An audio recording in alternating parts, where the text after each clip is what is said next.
mau belajar lebih lagi? Amin. Saya tahu ada begitu banyak yang luka. Saya tahu dan Tuhan juga tahu ada begitu banyak yang letih. Tapi kita ini sudah hidup di akhir zaman. Dan tidak ada pilihan untuk menjadi terluka. Tidak ada pilihan untuk menjadi letih dan menjadi lemah. Kenapa? Karena firman Tuhan berkata, Dia Tuhan yang akan menggendong kita sampai memutih rambut kita. Itu jaminan, itu janjinya. Dan saya sungguh melihat hembusan yang dari Roh Allah itu menghempaskan yang namanya luka, yang namanya putus asa, yang namanya keletihan, itu dengan mudah dihempaskan pada waktu Roh Allah dihembuskan. Dan tadi sungguh saya melihat bahwa Bapak Ibu tiba-tiba sayapnya naik ke atas. Dan itu menjadi pesawat-pesawat tempur yang menukik ke Sumatera, ke Kalimantan, ke NTT, ke Papua, ke seluruh, bahkan ke seluruh bangsa-bangsa. Itu yang Tuhan mau. Itu yang Tuhan mau kita jadi hari ini. Kenapa? Begitu nanti kita pulang ke tempat kita masing-masing, ada begitu banyak orang-orang yang jauh lebih luka. Ada begitu banyak saudara-saudara kita, orang-orang di sekitar kita, orang-orang yang di kota kita, di bangsa kita yang perlu kita tolong. Dan hari ini, sekali lagi, Bapak Ibu hari ini ada di tempat ini untuk diperlengkapi. Tapi teori saja itu tidak akan pernah cukup. Kenapa? Karena pada waktu kita pulang, itu waktunya kita mengepakkan, mengaktifkan semua yang kita dapat dari tempat ini. Percayalah, saya ini anak nomor 1. Tapi dulu saya ini penakut pol. Ibu In pertama kali lihat saya, beliau berkata, Nita, kamu itu kayak keledai. Tapi Tuhan berkata, kamu satu kali, kamu akan jadi kuda tunggangan Tuhan yang gagah perkasa. Percayalah dari awal kita semuanya, saya orang yang nangisan, penakut, tidak punya iman. Tapi kalau hari ini Tuhan lengkapi. Kenapa? Karena dari teori, dari setiap firman yang dibagikan, Tuhan sengaja memasukkan saya ke medan demi medan di mana sayap saya harus dikepakkan. Dan itu yang memaksa saya menjadi kuat. Hari ini kita punya tema The Aircraft Carrier, kapal induk. Saya mohon, saya nggak ngomong pakai bahasa Inggris. Lidah saya suka keseleo. Kapal induk lebih gampang. Amin. Jadi kapal induk. Ya, dan kapal induk itu ada di atasnya yang paling besar itu punya Amerika. Itu sampai 90 pesawat tempur. Itu yang namanya panjangnya itu sampai 350 meter. Kalau Batranu itu cuma sekitar 100. Artinya apa?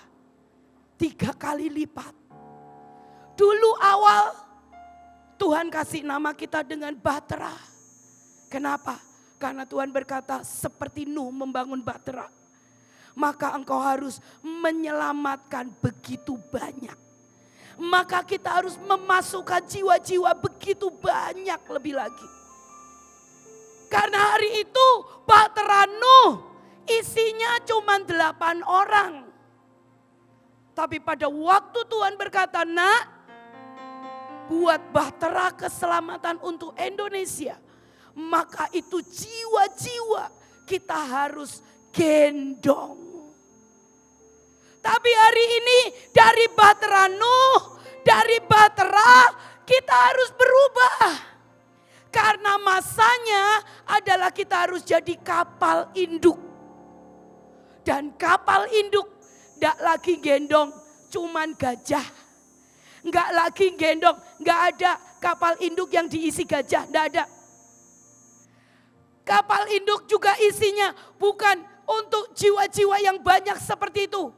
Kapal induk itu tugasnya untuk sebuah penyelamatan. Isinya adalah semua apa? Senjata, pesawat tempur. Dan itu harus ada di kapal induk. Maka Tuhan mau berkata, selama hari-hari Tuhan, hari-hari ke depan, Tuhan mau berikan yang namanya apa? Ekstra, double, kekuatan, lebih lagi, lebih lagi, lebih lagi. Kenapa? Karena nanti kita pulang, kita harus menggendong. Amin. Siapa yang mau menggendong? Lebih enak digendong atau menggendong? Aduh, masih banyak yang milih untuk digendong. Ya, mari kita belajar. Yesaya 49 ayat ke-22. Tadi sudah saya sebutkan. Ayatnya di Yesaya juga dikatakan apa? Bahwa Dia Tuhan yang menggendong kita sampai memutih rambut kita. Tapi di sini Tuhan ternyata nggak cuma mau kita ini digendong. Kita mau baca Yesaya 49 ayat 22 dikatakan seperti ini. Sang guru Tuhan berkata, lihat, aku memberi isyarat kepada bangsa-bangsa. Aku mengibarkan benderaku untuk memanggil orang-orang. Di sini mereka akan datang perempuan-perempuan menggendong anak-anak lelakimu. Laki-laki menggendong gadis-gadis kecilmu di bahu mereka. Ada sebuah terjemahan yang lain dikatakan seperti ini. Lihat, aku memberikan tanda kepada bangsa-bangsa yang tidak mengenal Tuhan. Mereka akan menggendong putra-putramu yang masih kecil kembali kepadamu. Jadi bangsa-bangsa, orang-orang, pemerintahan-pemerintahan, penguasa-penguasa yang tidak mengenal Allah yang kita sembah. Dia akan datang menggendong anak-anak kita untuk berkata diserahkan kepada kita. Jadi ada sebuah generasi, begitu kita pulang, ada sebuah generasi yang diserahkan kepada kita. Ada generasi yang harus kita gendong. Karena bangsa yang tidak mengenal Allah yang kita sembah, tidak tahu bagaimana membawa generasi berikutnya. Oleh sebab itulah Tuhan berkata, gendong nak. Gendong. Mungkin hari ini kita berkata apa? Aku lebih suka digendong Kak. Aku ini capek. Menggembalakan di satu daerah. Menggembalakan di hutan Kalimantan. Dan saya capek dengan itu. Saya lebih milih digendong. Bapak Ibu, saya ini seringkali kita ini tidak pengen untuk jadi besar. Hari itu Tuhan itu berkata kepada saya ini pelayanan saya kepada orang-orang miskin. Kepada anak-anak jalanan yang harus diberi makan, yang harus disupport secara pendidikan. Tapi hari itu Tuhan berkata apa? Aku mau engkau punya 5.000 rumah singgah. Dan buat saya hari itu pada waktu Tuhan berkata 5.000 rumah singgah. Hitungan saya langsung uang saya butuh berapa. Tapi Tuhan, saya tidak pernah lihat apa yang Tuhan mau. Pada waktu Tuhan mau saya menggendong 5.000 rumah singgah. Yang saya lihat adalah beban. Yang saya lihat adalah repot. Yang saya lihat adalah lebih capek, kebutuhan lebih besar. Tapi ternyata firman Tuhan itu seperti ini. Ini berkat kalau kita mau menggendong. Ya. Mari kita baca dari Yesaya 49 ayat 23 dan 25. Dengarkan. Para penguasa akan melayani kita dan mengurus semua kebutuhan kita. Mereka akan sujud ke bumi di hadapanmu dan jilat debu dari kakimu. Maka kamu akan mengetahui bahwa akulah Tuhan. Mereka yang percaya kepadaku tidak akan pernah dipermalukan. Tapi tidak sampai di situ. Ayat 25 dikatakan seperti ini. Tuhan berfirman, para tawanan, para pejuang akan dibebaskan. Dan penjarahan para tiran akan diambil kembali.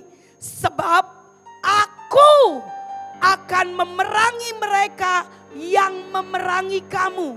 Dan aku akan menyelamatkan anak-anakmu. Jadi enak mana? Menggendong atau digendong? Digendong. Dan kita harus mau lihat firman ini hidup dalam hidup kita. Amin. Kenapa hari ini temanya tentang kapal induk? Karena ternyata ada berkat pada waktu kita ini menggendong satu kota. Perlu biaya enggak? Ya, saya mau berkata. Oleh sebab itulah ada yang namanya kelompok Yusuf. Perlu pelayan-pelayan Tuhan enggak? Iya. Tapi pada waktu kita ini menggendong, ternyata Tuhan punya berkat tersendiri. Dan sungguh kita akan melihat bahwa para penguasa, Tuhan berkata, mereka yang akan memberikan kepadamu apa yang kau butuhkan. Hari itu saya mulai pegang firman ini. Saya berkata, Tuhan, saya percaya 5.000 rumah singgah akan jadi atas seluruh Indonesia. Dan tiba-tiba pada waktu itu di rumah singgah NTT saya diberitahukan, Bu, sekolah kita, sekolah pemerintahan memberikan tanahnya. Bu, tidak lama kemudian, berapa bulan kemudian dikatakan, Bu, sekolah yang satu mendapatkan bantuan. Dan mereka mau membangunkan sekolah kita. Bapak Ibu, kalau Bapak Ibu mau tahu sekolah di NTT itu dari bilik. Dan 2 tahun kemarin kami sungguh melihat. Belum lagi yang rumah singgah Bekasi. Itu Ibu Kesia mendapatkan yang namanya beasiswa. Sampai 70 anak mendapatkan beasiswa. Sampai dikatakan, Bu, ini kok bisa ya? Sekolah kita ini dapat dana ini, dapat dana sampah, dapat dana ini. Dan ada pemerintahan semua yang menyediakan itu. Waktu kita tidak berani melihat, maka kita tidak berani melangkah. Kita berkata, ngurusin jemaat yang 100-200 saja berat. Ini menggendong pesawat tempur. Tapi cukup berkata apa? Melangkah. Kenapa? Dari teori harus ada latihan. Amin. Kalau yang namanya tukang masak, kita enggak mungkin bisa cuma dikasih resep. Harus praktek. Sampai enak, sampai sedep, sampai laris. Amin. Jadi itulah. Kita sudah terima begitu banyak pelatihan. Perang, menjara, melobi, membuat KKR, melakukan tindakan profetik. Hari ini Tuhan sedang mau tingkatkan lebih lagi. Kenapa? Karena kalau kecil-kecil seringkali gak dilakukan. Jadi aku paksa aja masuk yang besar. Amin. Siapa mau jadi besar dengan Tuhan? Siapa mau jadi kuat dengan Tuhan? Kita masuk masa pelatihannya Tuhan. Amin. Kita mulai menggendong. Pada waktu saya belajar menggendong, hari itu saya ini belum nikah. Dan hari itu saya sudah tahu panggilan saya untuk melayani orang-orang miskin. Dan pada waktu saya mulai belajar menggendong, saya itu setiap hari Sabtu saya beli snack. Setiap hari Sabtu saya ngomong sama teman di gereja. Aku punya anak-anak pemulung. Kamu mau ndak sumbang nasi bungkus? Itu latihan menggendong. Tapi hari ini yang harus saya gendong itu 5.000 rumah singgah. Ada yang salah pada waktu kekuatan kita tidak pernah naik. Karena firman dikatakan apa? Kita dipanggil menjadi kepala dan bukan ekor. Firman akan membawa kita menggenapi, kita makin kuat, makin tinggi bersama dengan Tuhan. Amin. Ya. Musa itu menggendong satu bangsa. Arti kata memangku, menggendong itu sama dari kata nasa yang artinya memikul beban. Artinya apa? Bisa melepaskan diri dari setiap bahaya. Memastikan diri kita aman dan juga orang yang kita gendong aman. Nggak lucu ya kalau kita aman yang orang kita gendong nggak tahu. Dan pada waktu engkau menggendong satu bangsa. Pada waktu engkau menggendong satu provinsi. Pada waktu engkau berdiri. Maka dipastikan provinsimu itu aman. Kenapa? Setiap kali terdengar kabar engkau berdiri. Itu cara menggendong. Setiap kali engkau melihat, Bu, di sungai itu seringkali ada banyak orang bunuh diri. Engkau berperang. Itu cara menggendong. Dan semua yang engkau gendong itu akan dipastikan aman. Dan semua yang engkau gendong itu juga aman. Tapi arti kata menggendong itu juga arti katanya adalah melahirkan. Tahun lalu ada saudara kita di sini dari Pakistan, Daniel Ragan. Tahun lalu saya pelayanan misi ke sana, ke Pakistan. Hari itu kami sudah siapkan sebuah tim. Sebuah tim kami siapkan. Begitu kami urus semua visa, tiket dan segala sesuatunya, kami ditelepon dari KBRI. Dan kita dikatakan seperti ini. Warga negara Indonesia dilarang pergi ke Pakistan. Karena Pakistan sedang rusuh. Terjadi pemberontakan di mana-mana. Beberapa tim kami mulai berkata, ya Bu, kayaknya kurang hikmat kalau kita pergi sekarang. Ya Bu, kayaknya nggak aman Bu untuk kita pergi ke Pakistan. KBRI aja nggak mau jamin kalau kita kenapa-kenapa. Hari itu saya berdoa dan saya berkata, Tuhan ini gimana? Dan Tuhan berkata apa? Pada waktu pasukan Pakistan rusuh. Pada waktu di sana terjadi yang namanya huru-hara. Itulah waktunya kamu datang ke Pakistan. Karena arti kata menggendong itu memastikan semuanya ada di zona aman. Dan hari itu saya berkata kepada tim saya dan berkata, kalau engkau rasa engkau lebih memilih untuk tidak pergi, enggak apa-apa. Nanti semua uang dikembalikan. Tapi Tuhan berkata, saya tetap pergi ke sana.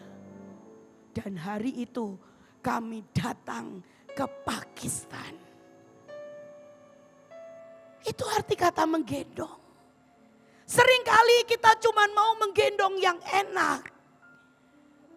Tapi kita tidak mau menggendong semua yang tidak masuk akal. Tapi bukankah pada waktu kita menggendong, kita juga digendong oleh Tuhan. Amin. Ya. Kalau kita ini menjadi kapal induk, ya tadi sudah saya sebutkan, kapal induk itu harganya itu mahal sekali. Sampai kurang lebih 200 triliun. Dan sekali dia berlayar, itu butuh waktu yang sangat lama. Bisa berbulan-bulan, bahkan bertahun-tahun. Dan itu yang namanya kapal induk. Itu kenapa menjadi sangat mahal. Di dalamnya itu harus ada rumah sakit. Di dalamnya itu harus ada tempat persediaan makanan-makanan. Karena mereka kadang-kadang harus pergi cukup lama. Itu harus ada yang namanya senjata demi senjata.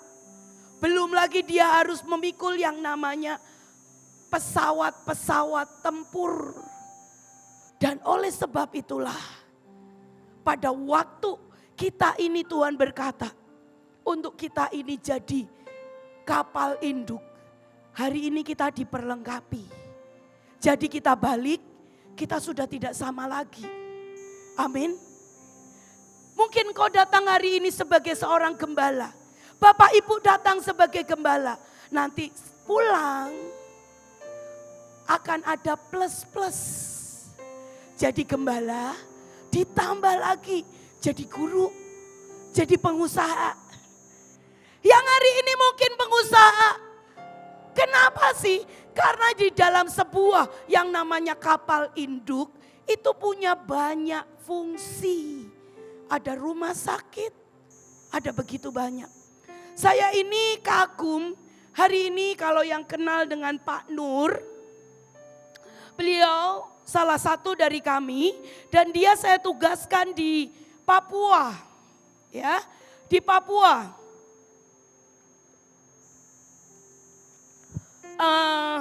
Beliau ada di Papua, beliau nggak pulang. Dan itulah artinya jadi kapal induk. Saya itu lihat ya, Pak Nur itu di sana itu dia tinggal di kota kecil namanya Paniai. Saya lihat hari itu dia posting foto ke saya. Jadi apa? Jadi badut. Jadi badut. Besoknya dia posting ke saya. Hari itu dia ngapain? Dia masak. Ngapain Nur? Saya terima catering Bu. Besoknya pakai jas. Dan lagi makan dengan Bupati Paniai. Besoknya lagi pakai, Pak Nur itu gaya banget. Dia kalau ngajar kayak Agnes Monica. Jadi pakai headphone di sini ada pengeras suaranya. Kenapa? Anak-anak Papua kalau nggak suaranya kenceng nggak didengar. Jadi kalau ngajar itu pakai seperti itu.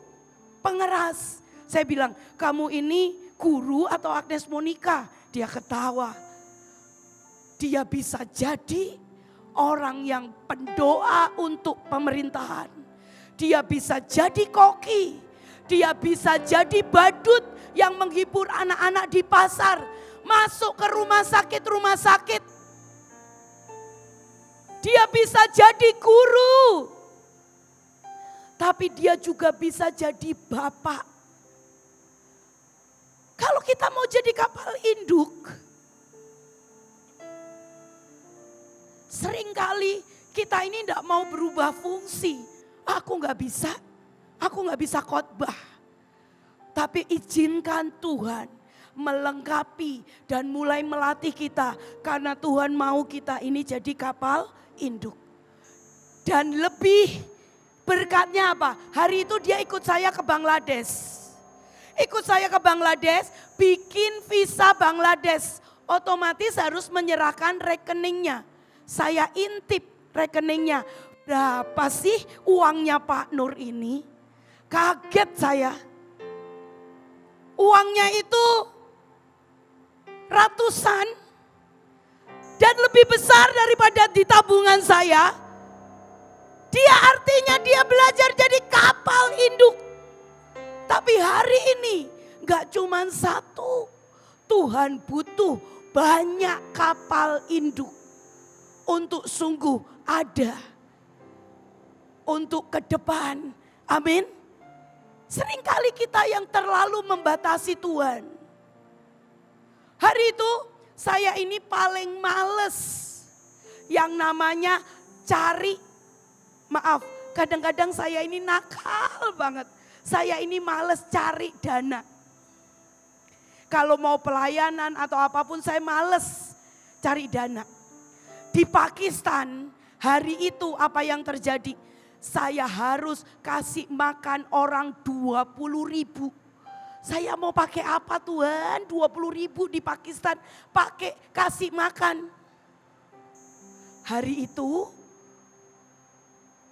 dari KBRI bilang, Bu, bisa tolongin enggak? Ibu kan katanya pendoa. Ini loh, Indomie kapalnya tertahan di pelabuhan. Orangnya Indomie sudah 2 bulan bingung. Karena Indomie enggak bisa masuk. Hari itu singkat cerita, saya temuin bos Indomie yang ada di Pakistan.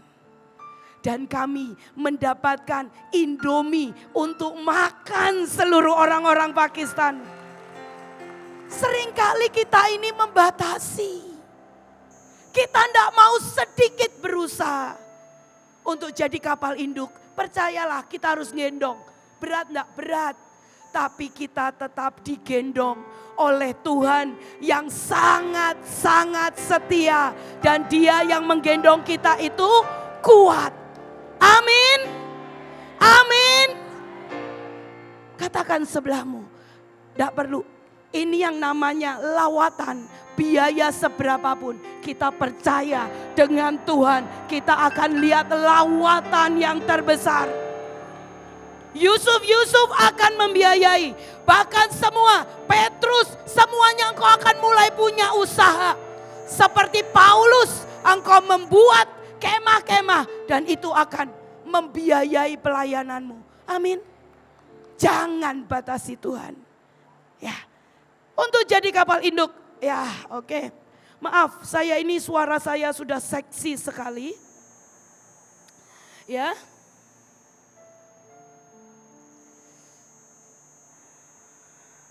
Tadi sudah saya jelaskan. Nah, untuk menjadi kapal induk kita ini harus tahan uji.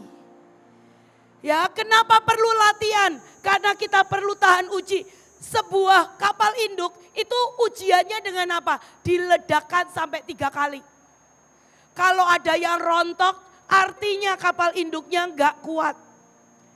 Jadi harus tahan uji.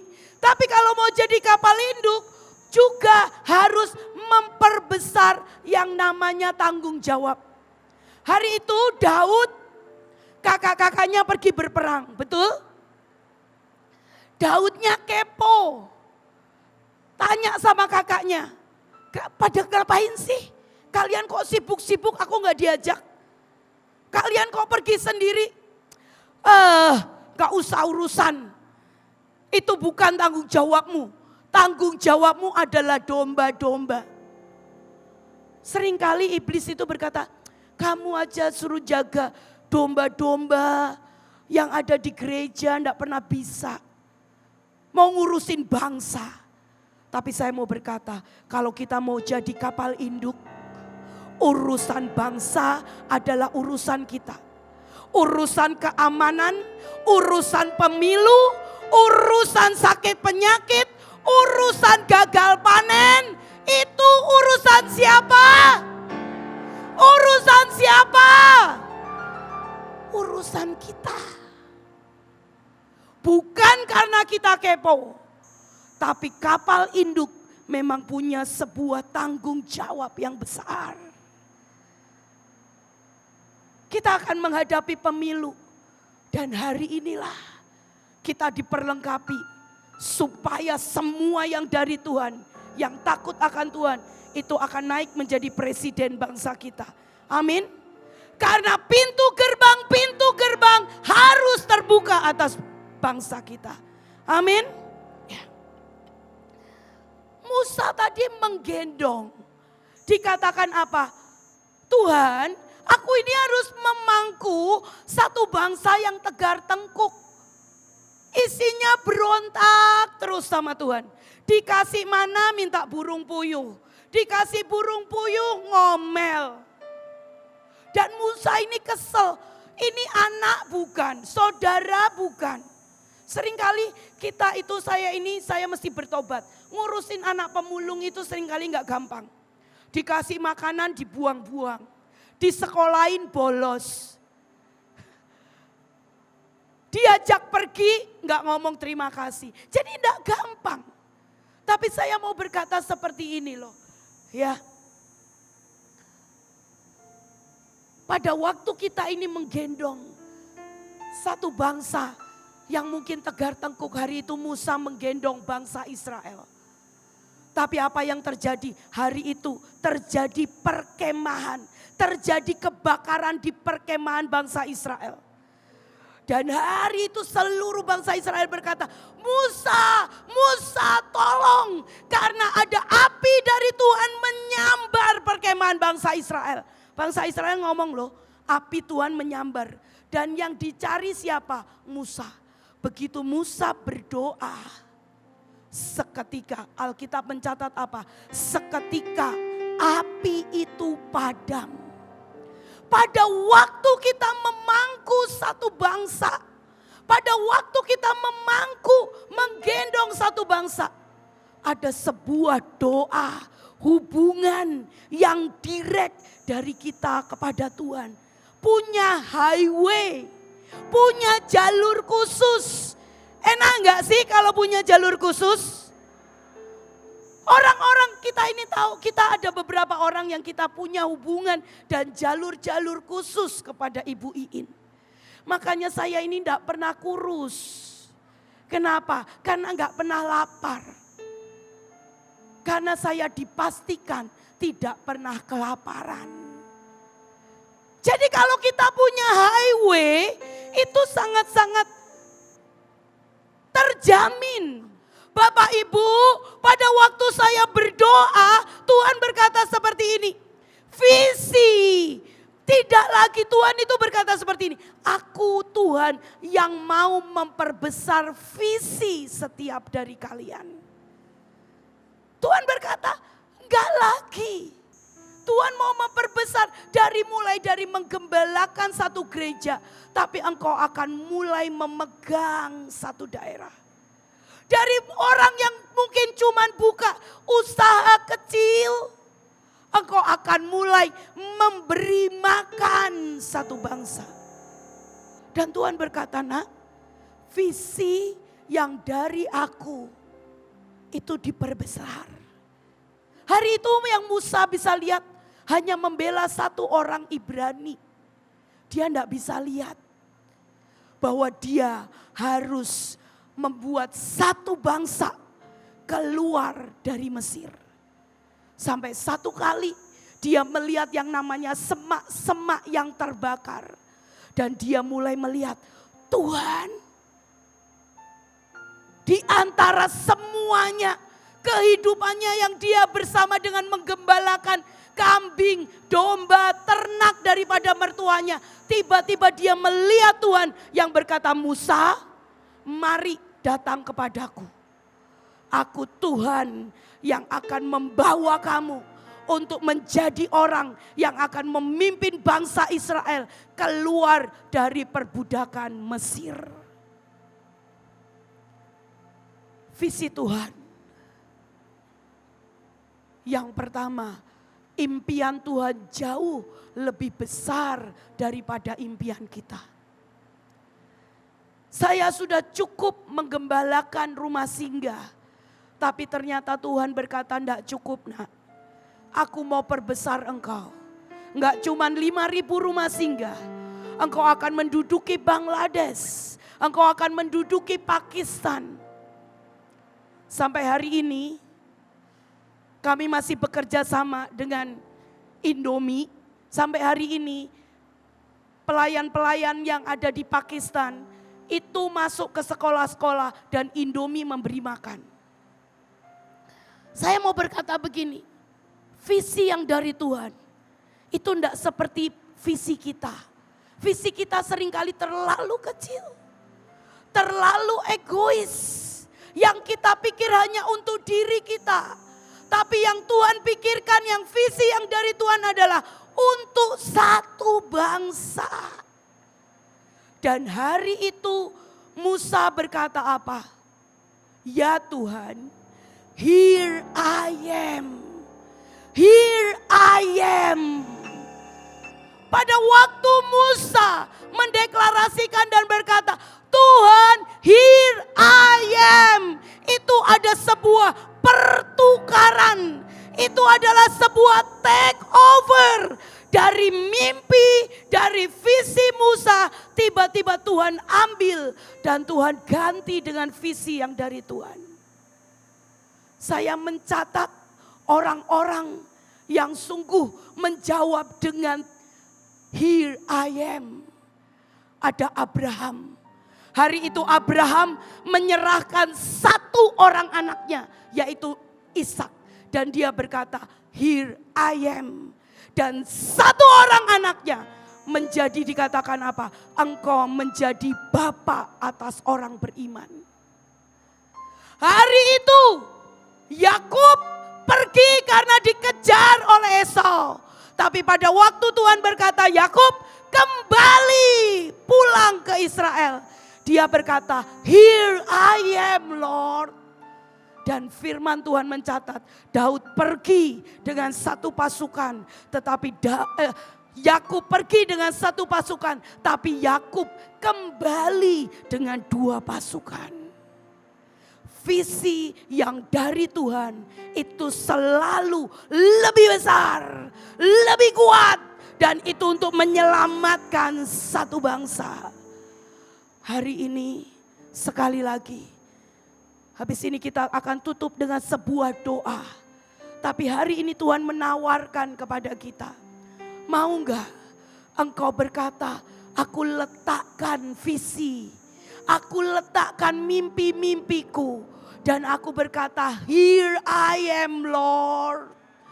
Sehingga engkau berkata, ambil mimpiku Tuhan. Ambil ini Tuhan. Dan Tuhan akan gantikan dengan sebuah visi yang jauh lebih besar. Dan itu akan menjadikan kita the best of you. Itu akan menjadikan kita pesawat-pesawat tempurnya Tuhan. Itu akan menjadikan kita menjadi kapal induknya Tuhan. Hari ini sebuah tawaran itu diberikan. Saya minta musik. Saya melihat tadi pada waktu saya berdoa, saya melihat sebuah gerbang. Dan gerbang itu adalah gerbang masa Daud dan Salomo. Hari ini semua bisnis yang Tuhan mau, Tuhan sedang mau mencurahkan berkat-Nya. Tapi hari ini rela enggak kita berkata, Tuhan, semua caraku yang lama, semua mimpi-mimpiku yang lama, semua kalau hari ini aku cuman menggendong segini, aku mau tukar dengan mimpimu yang lebih besar. Aku mau ambil tanggung jawab lebih besar. Aku mau ambil untuk Engkau ubahkan hidupku dari berbagai fungsi Tuhan. Dan Engkau berkata, here I am Lord. Mari semuanya tutup mata, pejamkan mata.